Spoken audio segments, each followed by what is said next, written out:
Very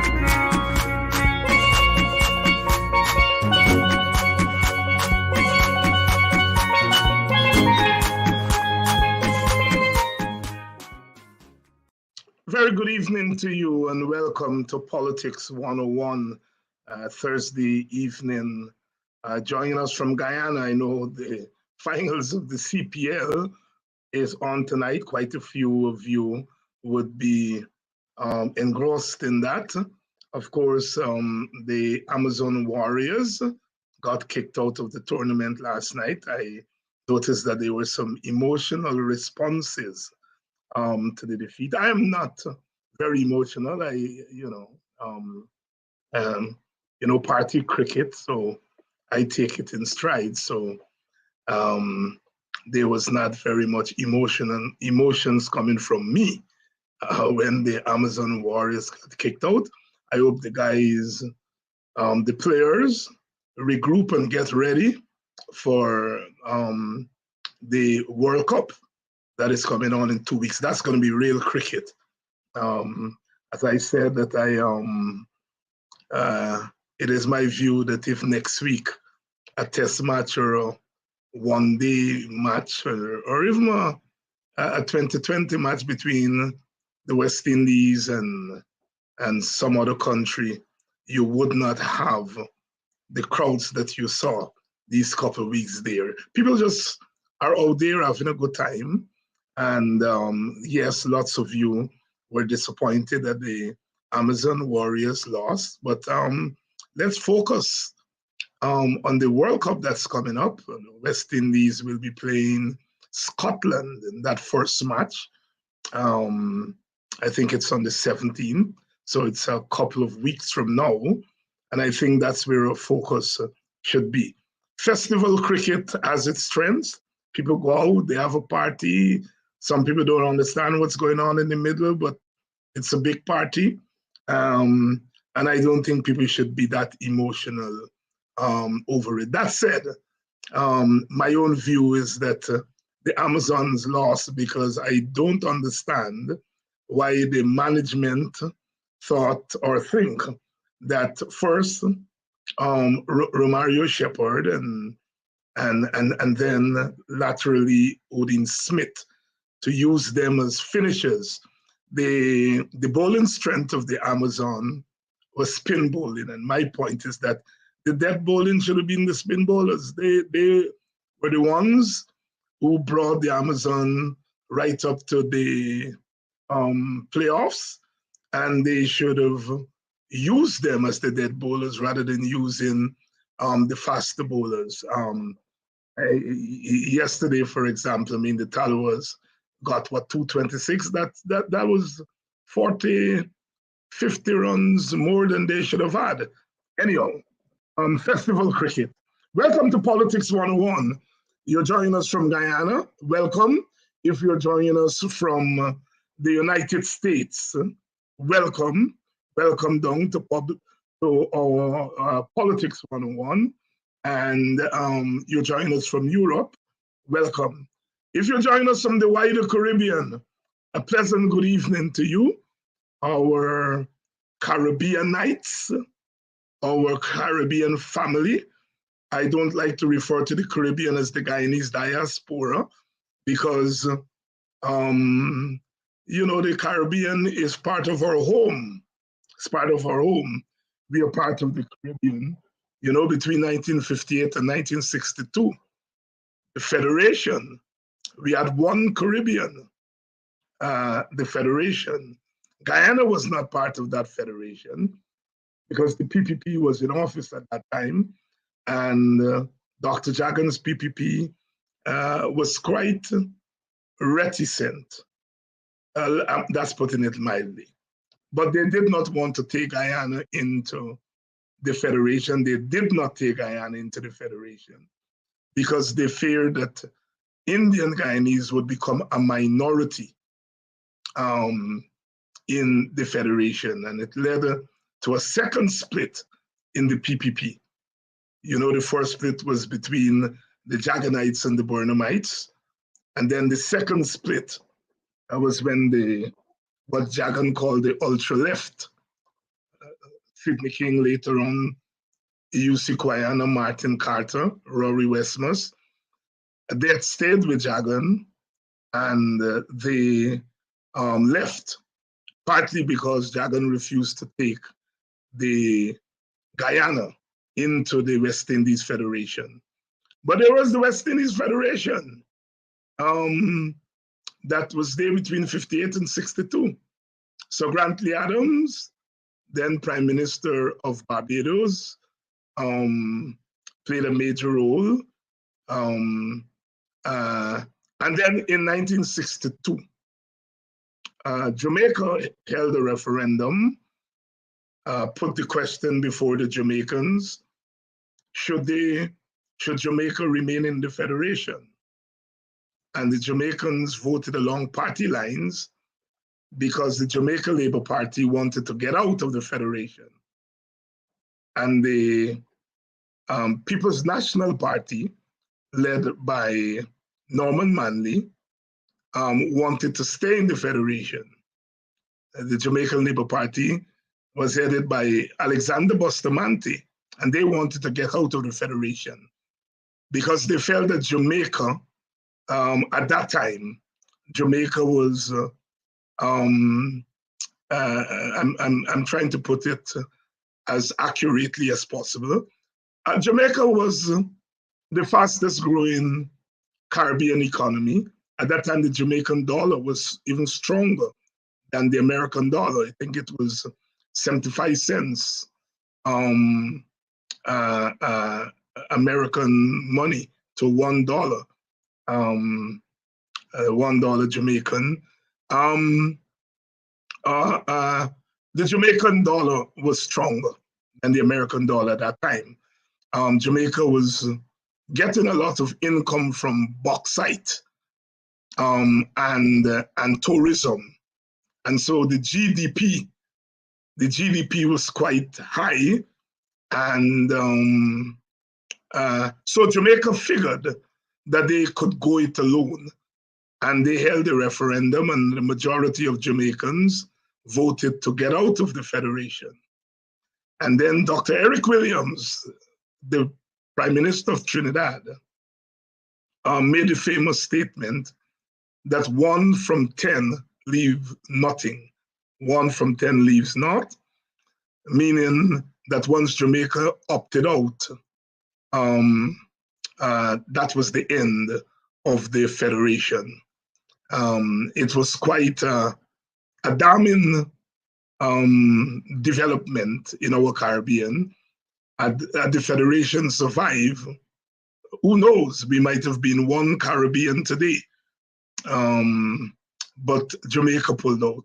The Mighty Sparrow has a scathing calypso called Federation, one of his better calypsos, one of his best calypsos, in which he took Jamaica to task for getting out of the Federation. But I think Guyana was really the culprit during that period because, like I said, Jagan refused to take Guyana into the Federation because he thought Indian Guyanese would be a minority in the Federation. And it led to a second split. That's when Quayana and Martin Carter and others left the PPP.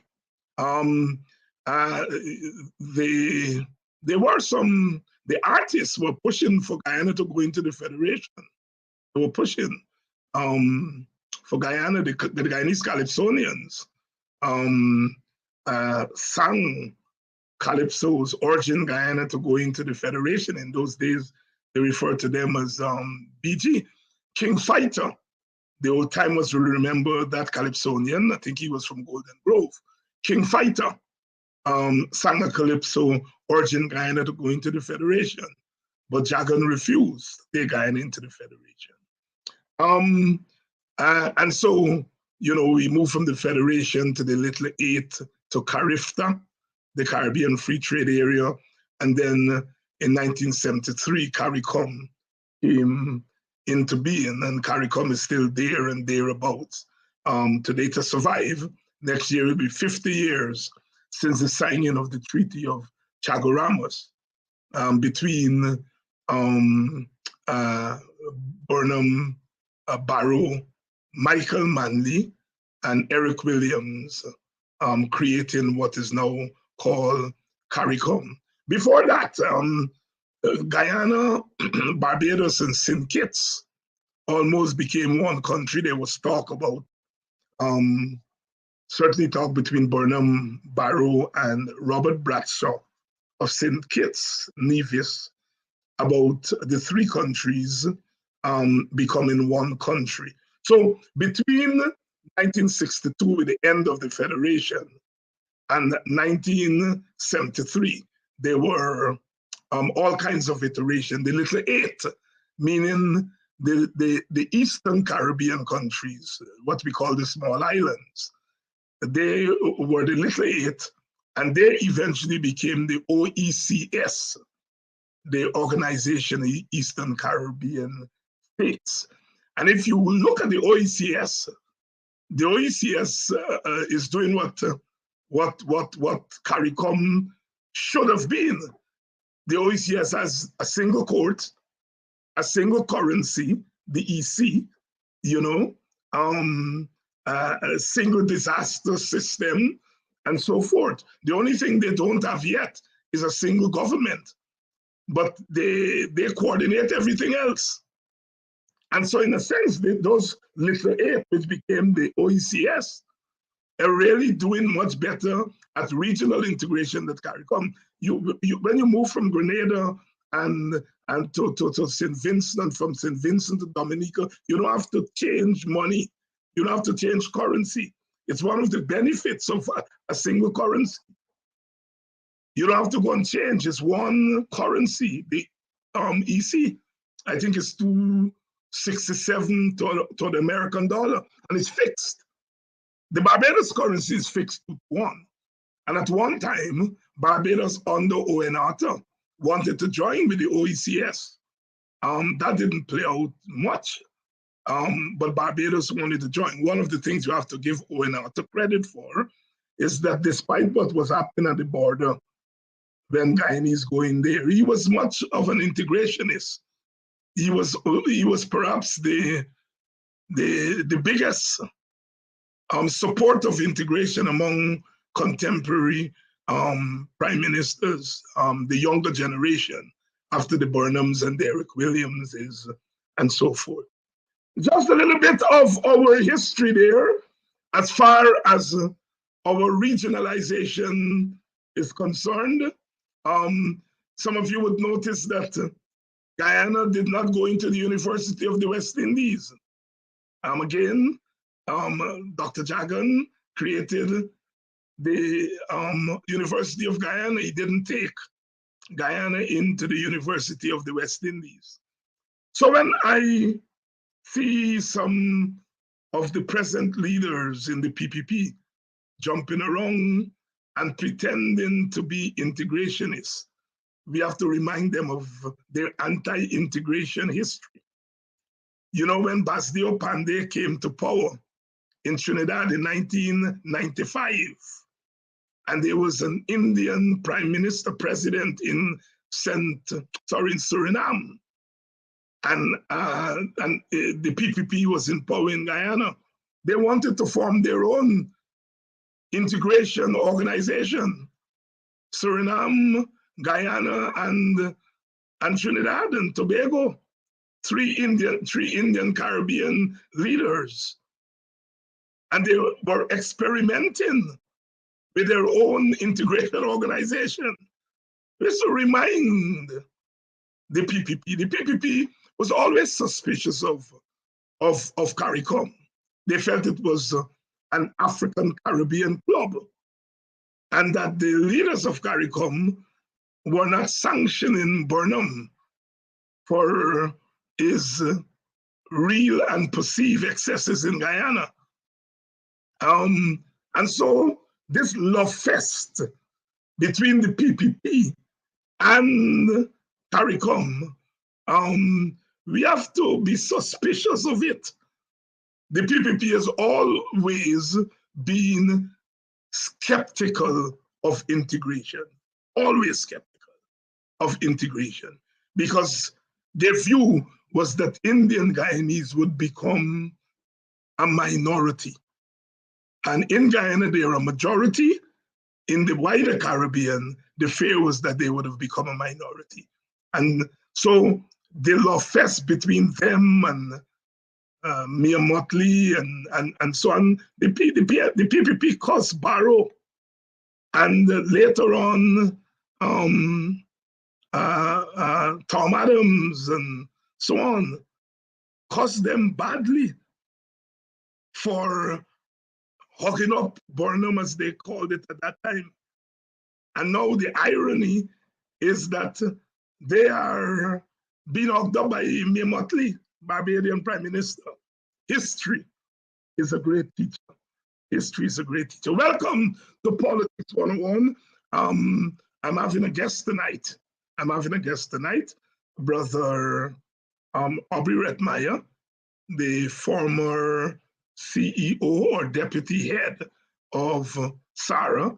He's going to be here to continue that discussion we started about 3 weeks ago. So welcome down to Politics 101. Please share the link.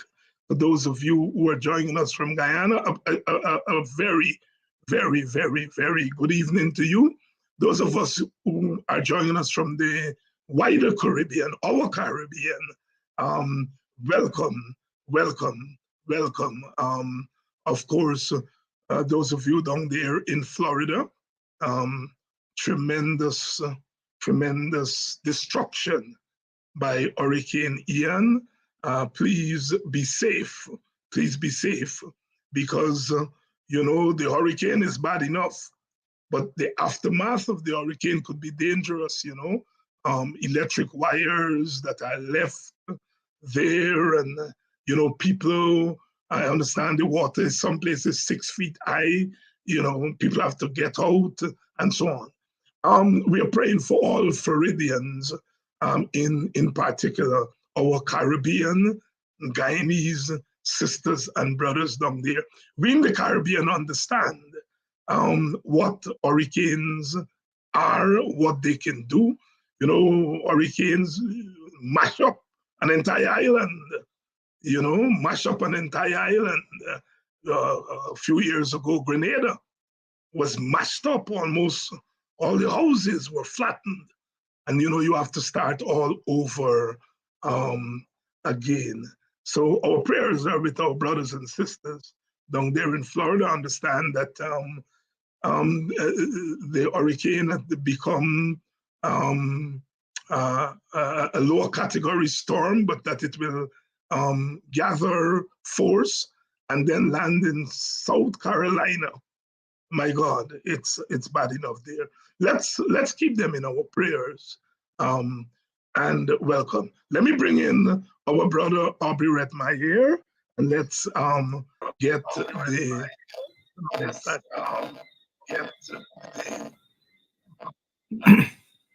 Brother Aubrey, good evening. Good night, Dr. Hinds. Good night. We finally have got Good evening, brother. Good evening. Welcome again to Politics 101. Yes, brother. Yeah. Raymond, before I proceed with you, Raymond, you're asking where is Mr. Burke?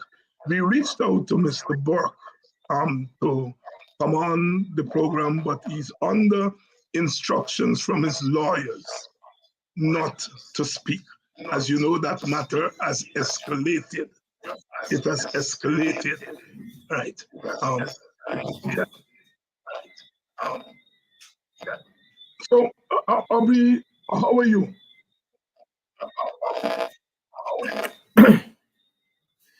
I'm doing all right. I think Brother Andrew Weeks did an excellent job in making sure that I went through the preliminaries today so I can be able to navigate the system tonight. Since I last spoke with you, what I want you to do is to mute yourself while I'm speaking, Brother Rettmeyer, because we're getting some feedback. Good, wonderful. Since I last spoke with you, there's been some responses from the other side of the political aisle to your comments. Some people have said that while you are arguing that Sarah did not achieve a lot, young Elson Lowe, who worked with you at Sarah as a researcher, he was on another program in which he said, well, Sarah achieved quite a lot. The host of the program, or one of the hosts of the program, was trying to say, well, the young man should look at your interview because you contradict what he said. Are you saying, and I'm asking you this question directly, are you saying that Sarah did not achieve a lot? Or are you saying differently? If you can unmute yourself before you answer that.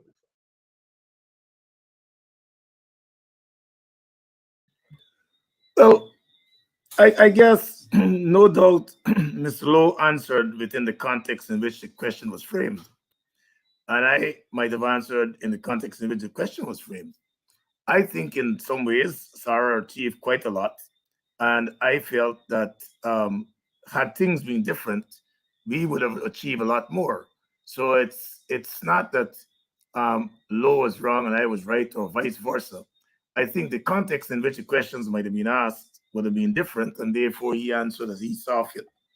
I strongly feel that a lot more could have been achieved, but we did achieve a substantial lot, and I can go into the details of what I think we achieved at the time. So it's wrong to say or for people to think that we didn't achieve anything or very You little. know, yes, the way you answered that question, they reminded me of an article that I used when I first started to teach at the undergraduate level um, more than 2 decades ago. He has an article assessing CARICOM, and it says achievements and non-achievements. And I always felt it was the best analysis of CARICOM because of the method of achievement and non-achievement. Because no organization achieves its full mandate. Yet, in that lack of full achievement, there is also a lot of a lot of achievements. Let me ask you this: what would you say was the biggest achievement of Sarah? And I'm asking you that against the mandate of Sarah, because one cannot answer these questions that you well know if you don't take into consideration what was the mandate of Sarah. And in the context of that mandate, what would you say was its biggest achievement? You have to unmute. So let me answer the question this way. Sarah, by definition, was required to. It was the name itself spells out State Asset Recovery Agency, and so the idea was to get back from the various sources as much as we could recover for the state. But when you look at what we're up against and the time framework and everything else, um, all of that has to be taken into consideration. Globally, it takes about 6 to 7 years for an agency that is already up and running to be able to take a case and go through the entire cycle and achieve results. So Sarah certainly didn't have that amount of time. Um, we were nowhere in existence when the government, when the Granger administration came into being. He had to create the agency, and therefore that was the starting point. But even so, we had to wait for legislation, a bill to be written, to be accepted in Parliament, the act to be granted, etc. And so we were well into 2 years being around doing some things. And then not it wasn't until in 2017 that we were actually made an agency proper and then we had some legal clout to do the things we wanted to do. But nonetheless, we understood the challenge we had. As I said, when you look globally, of at that time they were putting figures about $1 trillion globally would be lost by virtue of corruption and corrupt practices. I'm not saying Guyana was losing a trillion. I'm saying globally. And of that amount, countries were only able to recover approximately 10%. So when once we saw that this was likely to be the same returns that we'd have, we decided to put a lot of energy and effort into slowing down the process of loss. And certainly it was a question for me, as far as I was concerned, and Dr. Thomas, who headed the agency, to make sure that we do everything possible to slow down what was still being lost in our view by the various means that were not plugged by the government. But insofar as actual recovery was concerned, there were two persons in the Pradoville area, Pradoville 2 area, that settled with us so that we were able to recover from that exercise approximately $21 million, because one person paid 10 million, 10.5 million, another person paid about the same amount. So we were able to get back that in cash. But in addition to that, we were able to get back vehicles from various agencies that were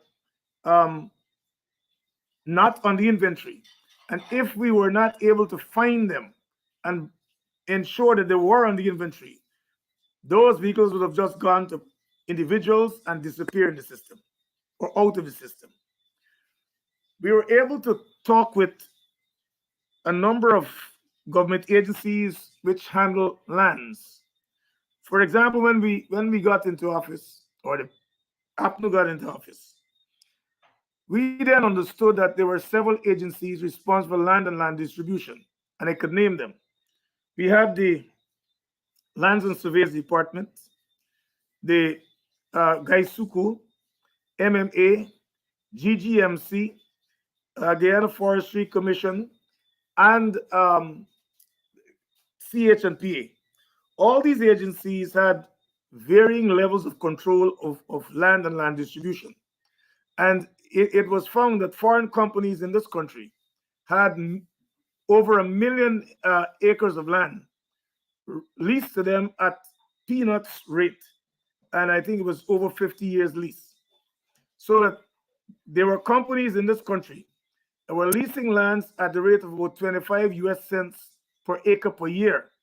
And we got involved and ensure that those leases were canceled, and that if they were to be renegotiated, that they were going to be offered proper rates. So these are some of the things that we were able to do. We were able to work with external agencies in trying to determine the actual production of gold in this country, the levels of production, because we found that there was a great discrepancy between what was produced and what was reported.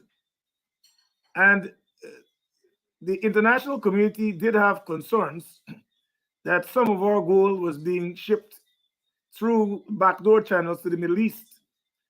And consequently, they were going to have troubles with Hezbollah and other the other terrorist organizations that could have been funded by gold. So ISIS, etc. So we worked with internal agencies and external agencies to reduce the difference between the actual reporting and the production. We also work with MISISIC, which is a Spanish acronym.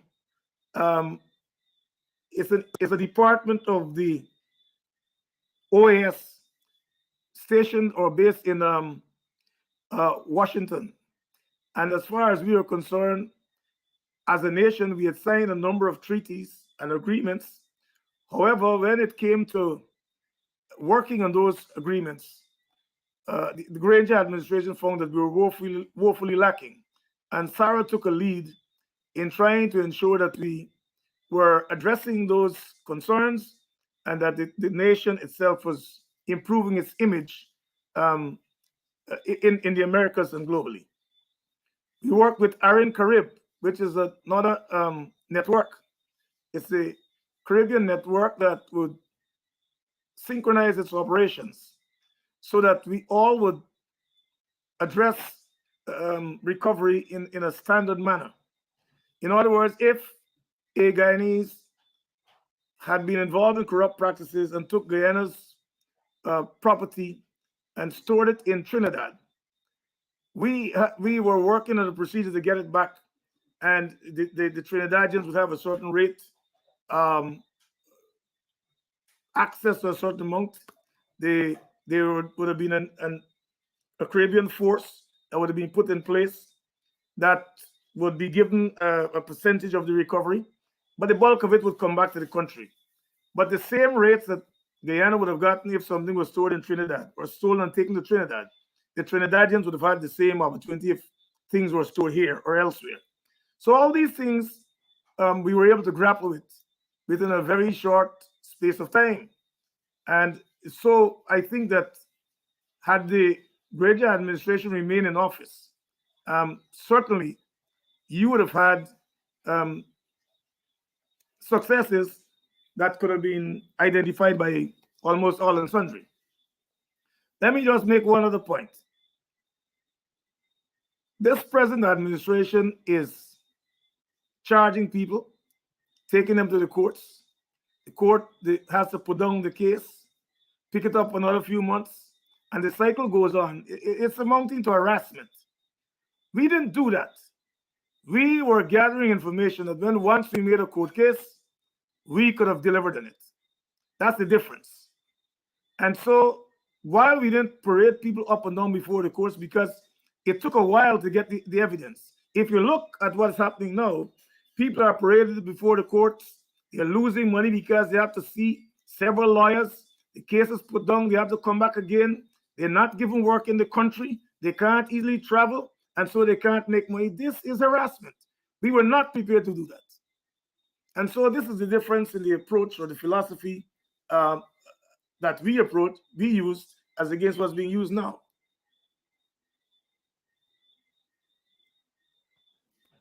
Thank you very much there, Brother Aubrey, for that explanation.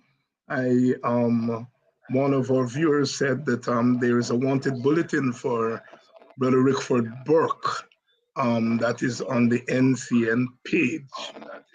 We are following that story, and our solidarity goes out to Brother Rickford.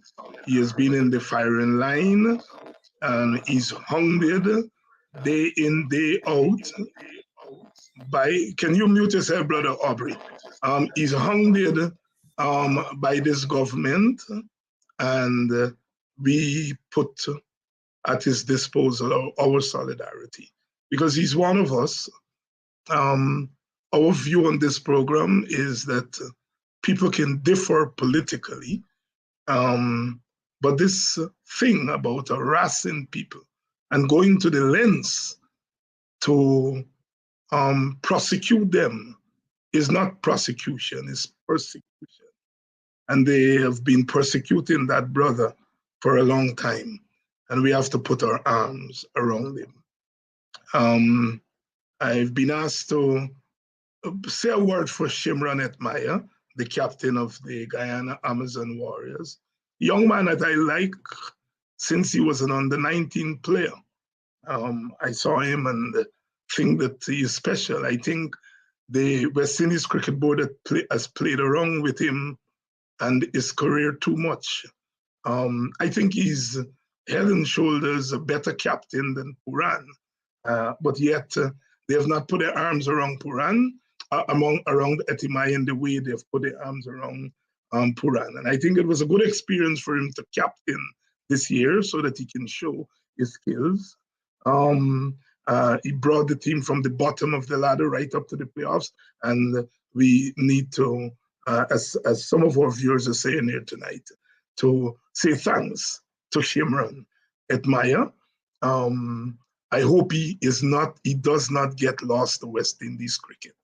The kind of batsman that is an all-format batsman, not just a 2020 batsman. You look at him play, the range of strokes, the time he has to play, the power that he has. His kind of batting is in the mold of the Vivian Richards and so on, that he can bat across format. And I hope the West Indies team put some investment in him. He's a young man, 25 years old, and he is your typical West Indian 25-year-old. We have to remember these young men are being recruited from our society. So, when they show some bad habits, it's bad habits that they get from our society. And so when we treat them as though they're aliens, they're not aliens. I have been frustrated by Etmaya sometimes. He has to take leave for this, he has to take leave for that, he has to come home, he has to do. I think he needs to stop that nonsense and play his cricket, because you are not getting paid to come home. You are not going to become a great batsman by coming home and always find some excuse to come home and some personal business and so on. Pay attention to your cricket. That's my criticism of him. But we begin up tonight. Welcome to everybody. Good night, Annette. Out there in Philadelphia, as I say, my Bostonian running mate. When I'm in Guyana, one of the persons that I hung out quite a bit with. Good night. Good night to all of you. Good night, Emily and Joyanne from out there in BIM, Barbados, always protecting us and defending us from the trolls and so forth. Good evening, my brother Orin Newton from Buxton, and I'm glad you're still in Buxton. We will see each other shortly, but welcome to Politics 101. Good evening, Anthony, Henry, and my sister out there on the Essequibo coast. She's not quite in Dartmouth. I think she lives about 2 villages out there. I can't remember if it's Greenwich. But good evening to you. Good evening to you, Sister Barraway, Diart PNC. But tunes in to the programs. Welcome to you, Raul. Welcome and good evening. Let us get back to Brother Retmaya and to continue the interview. Brother Retmaya, are you there? Are you there, Brother Retmaya? He doesn't seem to be there. Brother Retmaya, are you there? Yes, here he is. Yes, I am. Brother Retmaya, you mentioned that the strategy at one time was slowing down the process of illegal and unlawful accumulation of state assets. Do you have a kind of estimate at about how much money you all might have saved the country from that strategy of slowing down?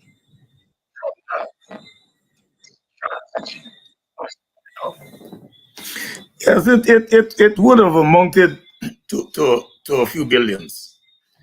And this is not stretching the imagination. This is a question of systematically blocking the holes through which we knew money was being lost. Let me give you an example.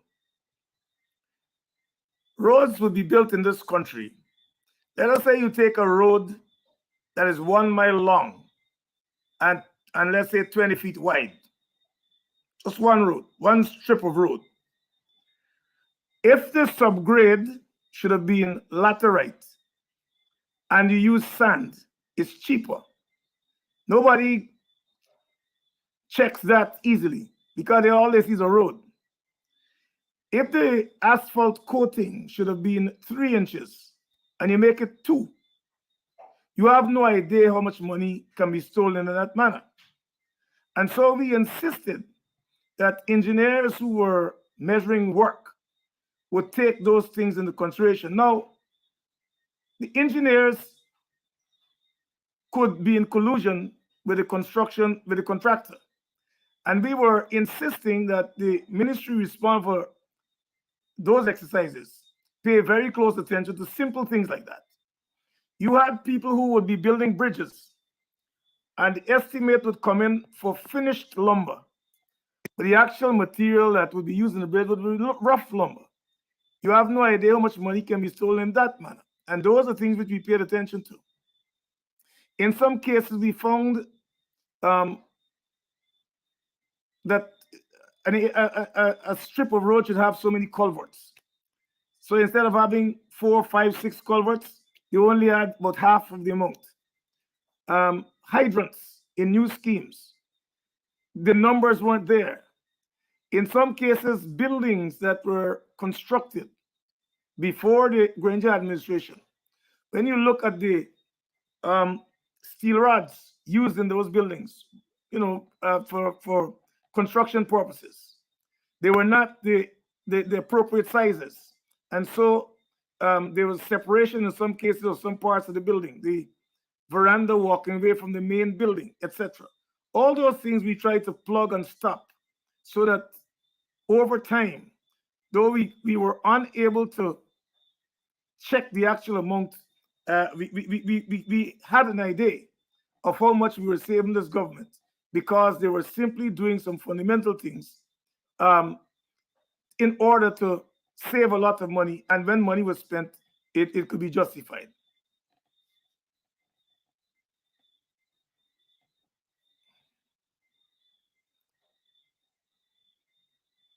All right, I think you want me to continue. So those are areas in which we pointed out.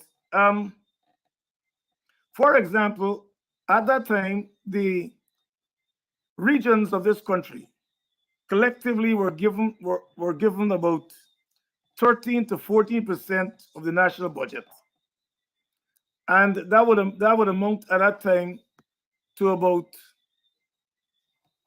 $20-something billion. And we realized that if we could save those regions a few billions in their transactions, certainly nationally, we save them a whole lot. We also realized that there were other areas in which revenue was seeping through the country, and we took steps again to block those areas. There were times when government properties were leased way below standard market value. There was some property on the west bank of the Demerara. We brought those things to the attention of the agencies involved, and they had to make, or they were encouraged to make the necessary adjustments. Now, these are agencies that are independent. You can't demand that they do things, but we were able to work with them very closely and ensure that they understood what was lost if they didn't take actions. And so many of those agencies worked with us in an effort to reduce the losses. Once every month, we had a meeting with several agencies, sometimes in groups, sometimes singularly. And so we are able, through those interactions, to point out to heads of those agencies the kinds of losses we're having and the steps they need to take in order to stop the hemorrhaging. Here's a question for you, Aubrey. I have one question for you, Mr. Reitmeier. What have you guys done with the evidence gathered? Hoping you have hard copies for the future. This is from Brother Albert Morgan from the Quarantine. It's a fair question. Um, it's a fair question. I'll say this: um when the government changed, the agency was required. In fact, one afternoon at about 1 o'clock, um, Professor Thomas and I received two letters, one each. And that was the 13th of October, Tuesday, 13th of October, 2020, that we were required to leave office that very afternoon. So whatever was in the system, it remained in the system. Um, and therefore, it was up to the government to decide what they will do with it since it's government material. Since it's government material. Welcome, Suzette Ferguson. But we were never asked to, by this current government, any questions whatsoever. Nobody met with us. Nobody asked for any report, even though we had a brief prepared for the current Attorney General stating this is what we were doing, this is how far we had gotten. There was no interest whatsoever expressed in what Sarah was doing. No interest expressed. Let me No ask you interest. this. Let me ask you this, Aubrey. You all did some work in the oil sector. Tell us about that kind of work that you all In the way, did in the oil sector. oh, well, there were two oil blocks came that were brought to our attention, the Kanji and the Kaicho blocks. The Kanji block is about 4,800 square kilometers and it was owned by Mid Atlantic uh, Oil and Gas. And the Kaicho block is about 13,500 square kilometers and owned by a company called Ratio. Sarah believed that the blocks were issued in a manner in which could not stand scrutiny. We felt that this is part of our national resource, and the manner in which the blocks were handled should have been different. The whole process of delivering these blocks should have been different. And so we had begun making efforts to investigate, or we had investigated, and we felt that it would have been an opportunity for either the government to um, reopen its case, um, renegotiate whatever was done, offer the blocks in a particular manner, and if the same owners got them by fair means, then we had no problem. But we did not see evidence of transparency while looking into that matter.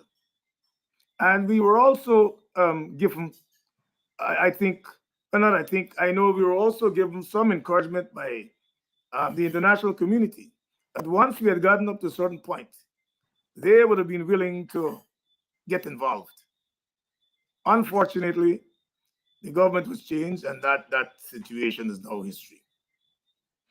Were you all But when you surprised? look at those two blocks Yeah. and Uh-huh.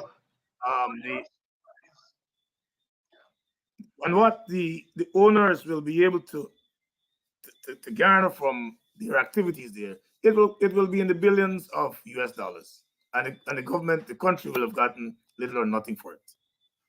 Were you all surprised that this new government swiftly closed down Star? Were you surprised? Well, I was surprised because although I realized that the PPP was making the case that it was witch hunting, etc., they knew from our practices that was not the case. It happened that a lot of their supporters were involved in practices that were quite shady. But as far as we were concerned, Sarah, if the time had come for us to investigate people in the Granger administration, we were quite prepared to do that. It was just a matter that we couldn't handle everything all at the same time. But there was no doubt in our minds that if we had to investigate people in the Granger administration, we were quite prepared to do that. And even though some of the auditors and the statements by the accountants seem to have highlighted some problems with some transactions from the PP government. When we examined it and we found that they had no substance, we simply let it go. We did not pursue those things. I have investigated, or we had investigated several cases in which we thought there was overreach by these accountants, and we felt that there was no point making a mountain out of a molehill. But I think the position of the PPP was that they didn't want anything to do with Sarah. And mark well, not only were we slowing, they are not interested in slowing down corruption. They're clearly not. So whatever is happening now, it's worse than it was because you can see the practices. But what as I said, we worked assiduously with the Mississippi Group, which, as I said, is a department of the OAS. And when you agree to these treaties and agreements that are international, this country was not following through on any of those things. And Sarah made it its duty to deliver on those things. In other words, if we are on a certain round of the examination, a certain round of the trying to make sure that we fulfill the requirements, it will go in different rounds. And if, let's say, we were on round 3, every country that is a signatory to that agreement would have been required to put up reports. And then the team from the United States, along with 2 other countries, will visit your country and examine what you've done by looking at your records, inviting the opposition and civil society to comment on what they know, and then they'll prepare a report. So it wasn't just the case of saying you met the requirements for round 3 or round 4. And when we saw how far back we were, Sarah worked very hard to make sure that we could close that gap. We also had a situation in which, for years, there's a certain document which I know is sent out by the Europeans. It's a global document. And for about 7 years, this country did not respond in writing to that case. And Sarah, we prepared a response and sent it to I think it was Geneva or somewhere like that. We sent a response that would at least demonstrate that the nation was willing to be part of the global community and that we were going to fulfill whatever requirements we were signatories to. So I had 2 lawyers that worked with me, and those guys did a fantastic job. Aubrey Rettmeyer, the deputy head of SARA, now defunct because it was closed down by the PPP. Aubrey, is there anything pressing that you want to say that I didn't ask you about?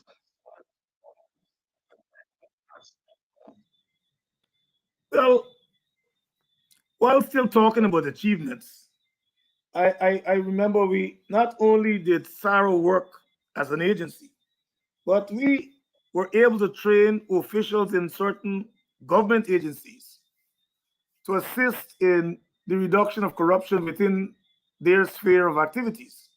For example, we work with people in the GRA, we work with the people in the police force and other government agencies, and we try to localize the training to fit their environments.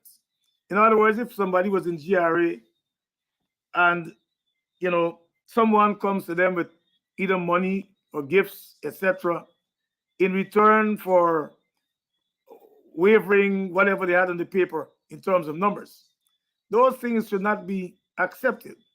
We should not treat them lightly, because while you may think a man give you this and give you that and tell you take off a few hundred, a few thousand, a few million, and it's all right, we made them aware that, look, when you add up all of those things, nationally we were losing.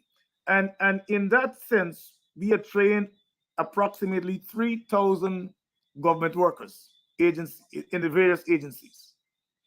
We're also working with members of civil society to pay greater attention to activities that were done within the region.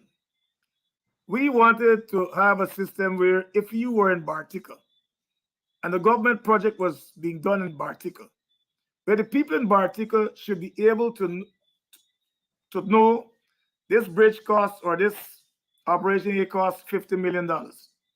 And when they see things going wrong, there would have been a number that they can call, and we would respond and send investigators in there to see and know whether or not those observations were correct.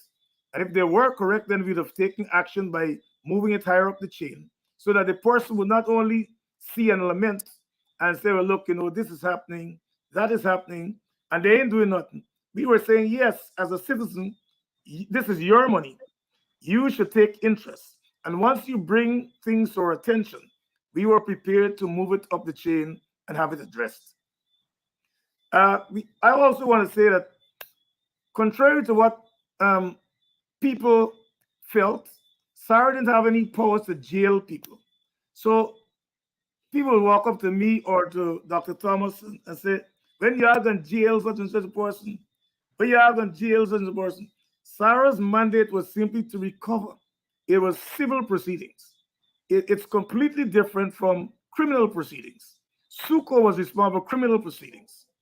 So if what we did was along the lines or the authority that we had, I don't think that if Guyanese understood what our role was, there would have been as much confusion. But they often conflicted the responsibility of our agencies along with SUCO.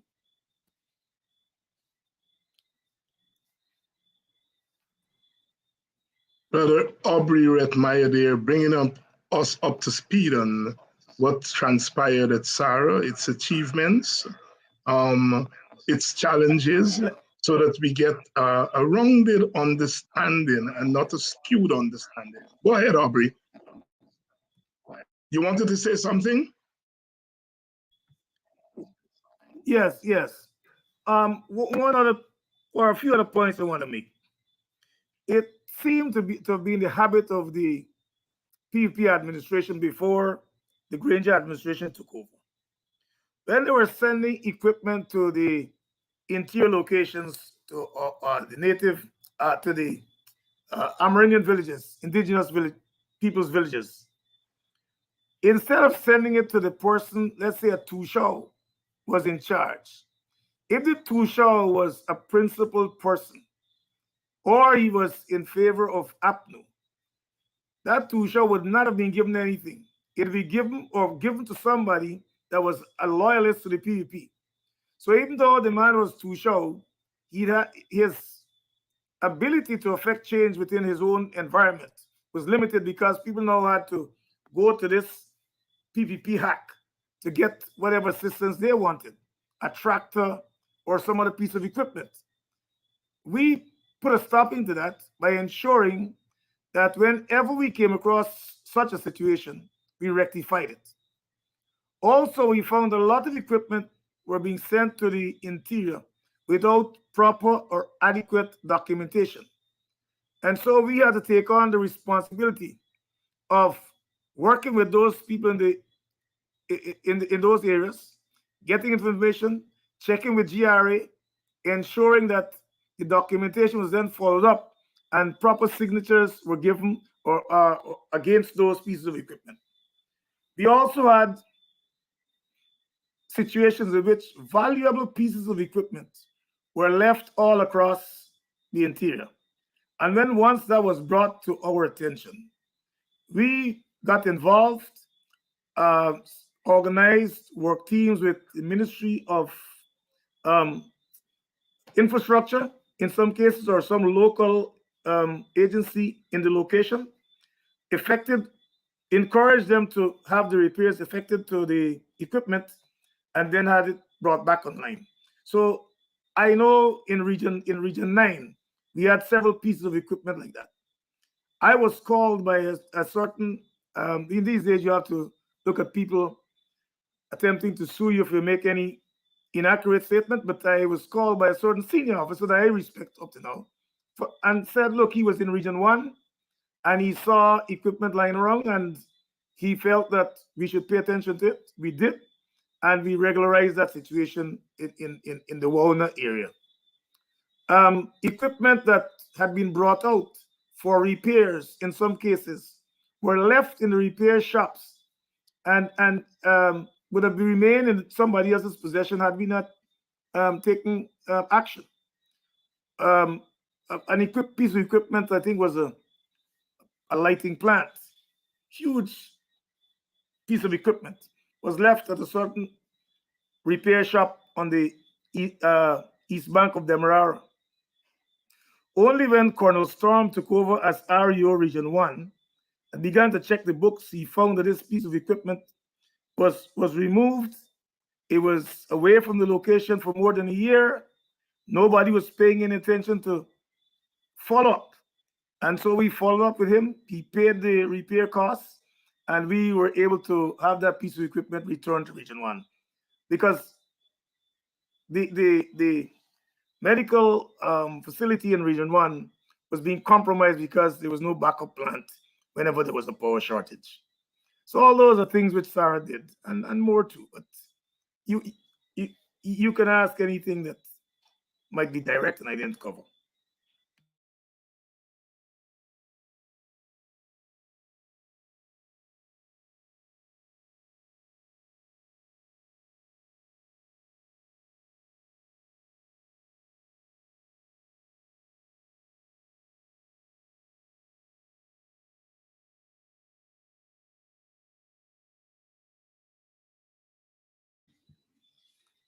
I think Dr. Hinds might have been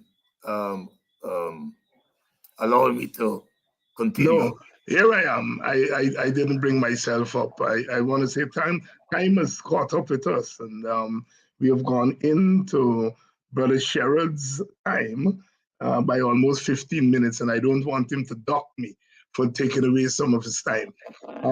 We appreciate the wealth of information that you've brought us, and certainly we will bring you back for a part 3. I wanted to talk to you tonight about contemporary politics, but we'll get to that when you come back in a couple of weeks' time. So I want to thank you so much for coming on and for sharing with us. And the audience does appreciate the kind of information that you were able to bring to us. So thank you very much. And to you, our beautiful audience, thank you for tuning in to us. We know that these are perilous times. These are times that demand that we stay on top of our game, that we be vigilant, and that we continue to be steadfast. As I said, let us extend our solidarity to Brother Rickford Burke and ensure that this government, which is trying everything at its disposal to prosecute and persecute some of us, if not all of us. And we have to continue to wrap our arms around our brothers and our sisters who, because of the work they do, are vulnerable to that prosecution and persecution. So solidarity for Rickford Burke, and I will see you all next Tuesday when we continue with the Politics 101 journey. We are, of course, continuing to do the kind of work that has to be done, because if we don't do it, then we will be trampled upon. And we've been trampled upon enough. We cannot continue to be trampled upon.